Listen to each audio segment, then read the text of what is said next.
Boycott Mustafizur Rahman, no visa for Mustafiz, boycott KKR, no Bangladeshi cricketer in IPL.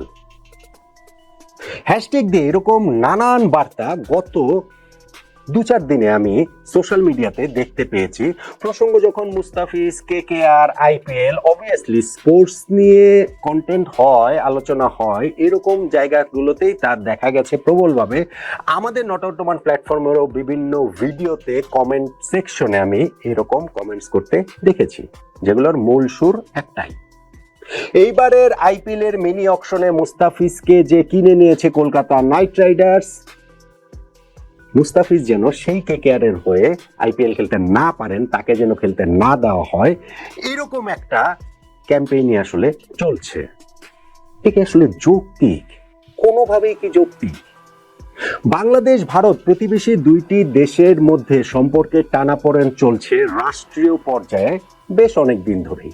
সেটা রাজনৈতিক কারণে, কখনো কখনো সেইখানটাতে ধর্মীয় কারণটাও যোগ হয়ে যায়। আর সাম্প্রতিক সময়ে ওই টানাপোড়েনের মাত্রা এত প্রবল যে সেইটা আগুনের আঁচটা আসলে এখন ক্রিকেটের গায়েও এসে লাগছে, মুস্তাফিজের গায়ে লাগছে, কেকেআর এর গায়ে লাগছে, আইপিএল এর গায়েও লাগছে।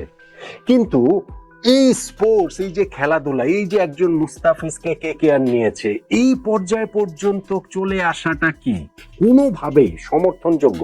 আমি প্লিজ আপনাদেরকে অনুরোধ করব যে আমারও একটা বার্তা রয়েছে, সেই বার্তাটা আপনারা একটু শুনুন, বুঝুন, তারপরে আপনারা আপনাদের মতো করেই বিবেচনা করুন। দেখুন, মুস্তাফিজুর রহমানকে এইবারের আইপিএল এর মিনি অকশন থেকে কলকাতা নাইট রাইডার্স কিনে নিয়েছে 9,20,00,000 রুপিতে, বাংলাদেশি মুদ্রায় 12,40,00,000 টাকা। ম্যাচ প্রতি প্রায় 1 কোটি টাকা করে মুস্তাফিজ পাবেন। এই যে মাঝখানে 8 দিন সময়ের জন্য নিউজিল্যান্ডের বিপক্ষে ওয়ানডে সিরিজে তাকে দেশে ফিরিয়ে আনা হবে, সেইটা নিয়েও অনেক আলোচনা হয়েছে। তারপরও মুস্তাফিজ বাংলাদেশের একমাত্র প্রতিনিধি হিসাবে আইপিএল খেলছেন, বাংলাদেশের হয়ে আইপিএল এর সবচেয়ে বেশি টাকা এবারের নিলামে তিনি পেলেন। এবং মুস্তাফিজ নিজেও নিশ্চিতভাবে, আইপিএল এর কথা যদি বলি, কলকাতা নাইট রাইডার্স তো তাদেরকে কারাগারি করে কিনে নিয়েছে। প্রথমে দিল্লি ছিল, তারপরে চেন্নাইয়ের সঙ্গে কত কারাগারি করে মুস্তাফিজকে তারা কিনে নিয়েছে। নিশ্চিতভাবেই মুস্তাফিজের উপরে তাদের সেই ট্রাস্টের জায়গাটা রয়েছে।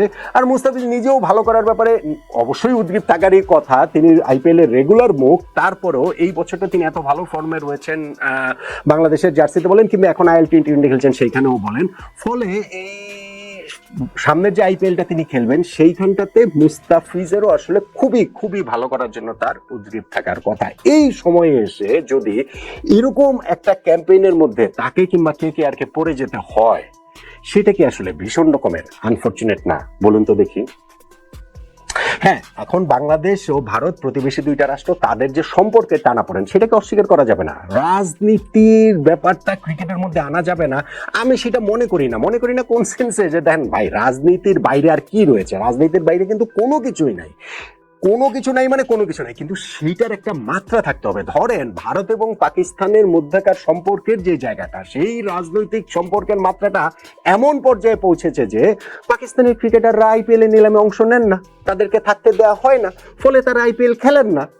বাংলাদেশ আর ভারতের সম্পর্কের জায়গাটা তো সেরকম না।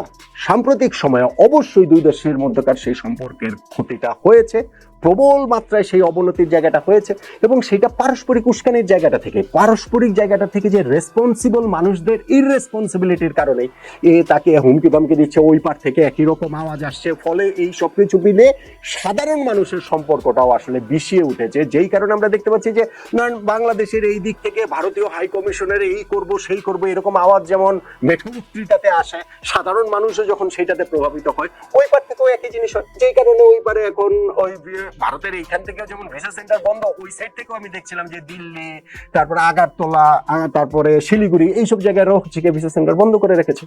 এখন ভাই, রাজনীতির কাজ রাজনৈতিক লোকজন না হয় করবো। হ্যাঁ, সেই সাম্প্রতিক সময় এখানটাতে একটা ধর্মীয় উপাদানও প্রবল ভাবে যুক্ত হয়েছে। কিন্তু সেই জায়গাটা তো আমার আসলে বিনীতভাবে একটা কথা বলার রয়েছে, যেইটা শুনলে আসলে মনে হবে যে ভাই, মাস পিপল কোনো দেশেরই খারাপ না, পৃথিবীর কোনো দেশেরই সাধারণ মানুষ খারাপ বলে আমি সেটা মনে করি না। তাদেরকে যারা পরিচালিত করেন সেই মানুষগুলো যদি খারাপ হন, সেই ক্ষেত্রেই আসলে সমস্যার জায়গাটা প্রবল থেকে প্রবলতর হয়ে ওঠে। এখন ক্রিকেটের ক্ষেত্রে মুস্তাফিজকে যখন আইপিএল এর দল কেকেআর নিয়েছে, সেই জায়গাটা তো আমি যেটা বললাম, পাকিস্তানের কথা বললাম যে তাদের ক্রিকেটাররা তো আইপিএল এ অংশ নিতে পারেন না, বাংলাদেশের এটা পেরেছেন, নিয়েছেন, এখন এই জায়গাটা তো মুস্তাফিজকে বয়কট করতে হবে, এইটা কি আসলে কোনোভাবে যৌক্তিক? আমার কাছে সেটা মনে হয় না, আমার কাছে সেটা অ্যাবসলিউটলি এটা মনে হয় না। কিছু জিনিস এই জায়গাটাতে আপনার মাথায় রাখতে হবে। বাংলাদেশ দল কিন্তু ভারতে বিশ্বকাপ খেলতে যাবে, আইপিএল এর আগেই খেলতে যাবে, বাংলাদেশ জাতীয় দল খেলতে যাবে, এবং সেইখানটাতে কলকাতায় আমাদের গ্রুপ পর্বে যে 4টা ম্যাচের মধ্যে 3টা ম্যাচে আমাদের কলকাতায় রয়েছে। বাংলাদেশ টিমকেও কি আপনারা বয়কট করবেন? আইসিসি ইভেন্টে বাংলাদেশ টিমকেও কি বয়কট করা হবে? সেটা কি আসলে যৌক্তিক হবে? কোনোভাবে হবে? তাহলে ভাই মুস্তাফিজকে টার্গেট কেন করছেন? কোন কারণটাতে এই জায়গাটাতে করছেন আমাকে সেটা একটু বলেন তো দেখি। বা কেকেআর নিয়ে কি, মুস্তাফিজকে দলে নিয়ে কি তারা অপরাধ করে ফেলেছে? চেন্নাই যদি দলে নিত তাহলে আসলে কি হতো? চেন্নাই থেকে এরকম মিছিল মিটিং আন্দোলন বা যে সোশ্যাল মিডিয়ার যে জিনিসটা দেখছি সেরকম কি হতো? I don't think so. আমার কাছে সেইটা আসলে কোনোভাবেই মনে হয় না। ফলে এইখানটাতে আমি মনে করি যে যারা রেসপন্সিবল, আমি আবার বলি রেসপন্সিবল লোকরা ইররেসপন্সিবল কাজ করে। তা আমরা যারা সাধারণ মানুষ রয়েছে, আমরা না হয় একটু রেসপন্সিবিলিটির জায়গাটা দেখাই, আমরা না হয় পারস্পরিক একটু সহিষ্ণুতার জায়গাটা দেখাই, আমাদের সাধারণ মানুষের মধ্যে না হয় সেই সৌহার্দ্যের জায়গাটা আসলে একটুখানি দেখাই।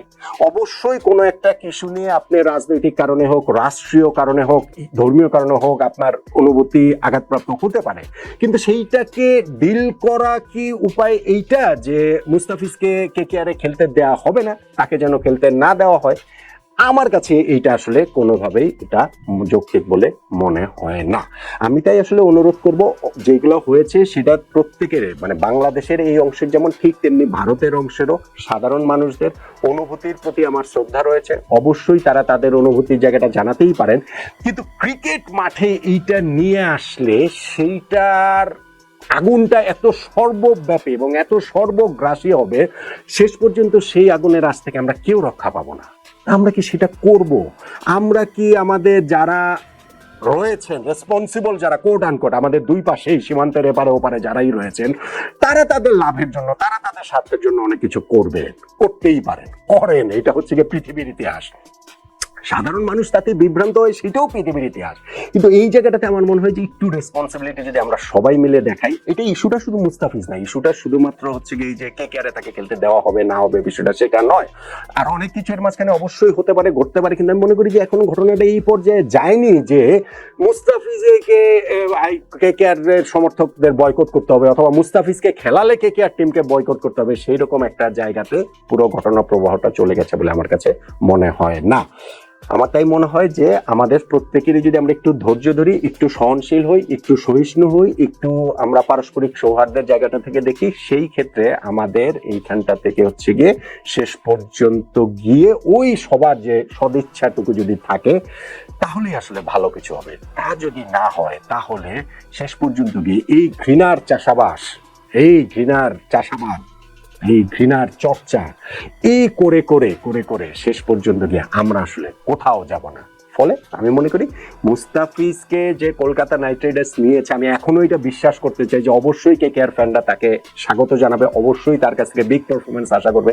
আমি অবশ্যই এটা বিশ্বাস করি যে বাংলাদেশ টিমও যখন টি-20 ওয়ার্ল্ড কাপ খেলতে ভারতে যাবে আইপিএল এর আগেই, কলকাতাতে 3টা ম্যাচ হবে, সেই জায়গাগুলোতেও বাংলাদেশ টিমকে ওইভাবেই দুহাত প্রসারিত করে বরণ করে নেওয়া হবে, যেটা অতীতেও করা হয়েছে। আমি আবারও বলছি, এটা সাধারণ মানুষদের কথা আমি বলছি, আমাদের স্পোর্টস প্ল্যাটফর্ম, আমাদের স্পোর্টিং পয়েন্ট থেকে আমি আসলে বলছি, রাজনীতিবিদদের কাজ করুন, যে তারা এই দুই দেশের মাঝখানে যারা গ্যাঞ্জাম লাগাতে চান, যারা এই যে এই কি বলে চলে আগুনের মধ্যে আলু পুড়িয়ে খেতে চান, সেটা তারা তাদের কাজটা করুক, কিন্তু আমরা যদি ওই সহনশীলতার জায়গাটাতে থাকি, সেই ক্ষেত্রে আসলে ভালো কিছু হতে পারে। কিন্তু সেটা যদি না হয়, শেষ পর্যন্ত গিয়ে আমাদের কারোই এখান থেকে লাভ হবে বলে আমার কাছে মনে হয় না, শুধুমাত্র ঘৃণাটুকুই বাড়তে থাকবে।